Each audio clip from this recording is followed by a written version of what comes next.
சர்தார் 1 2022ஆம் ஆண்டு வெளியாகி ரொம்பவே பெரிய வெற்றி படமாக அமைஞ்சது. இதில் லைலா, முனிஸ்காந்த், ராசிகண்ணா மற்றும் பல நட்சத்திரங்கள்லாம் நடிச்சிருந்தாங்க.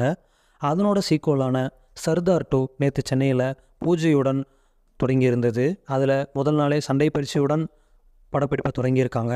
அதனோட தொடர்ச்சியாக இன்றைக்கும் சண்டை பிடிப்பு காட்சிகள் படமாக்கப்படும் பொழுது தவறுதலாக ஸ்டண்ட் கலைஞர் ஏழுமலை அப்படின்ற ஸ்டண்ட் கலைஞர் 20 அடி உயரத்துலேருந்து கீழே விழுந்து மார்பகத்தில் பலத்த அடிபட்டிருக்கு. அவரை ஹாஸ்பிட்டலுக்கு கொண்டு போய் அட்மிட் பண்ணியிருக்காங்க. ஆனாலும் உள்ள இரத்த கசிவு ஏற்பட்டதுனால அவரை காப்பாற்ற முடியாமல் போயிருக்கு.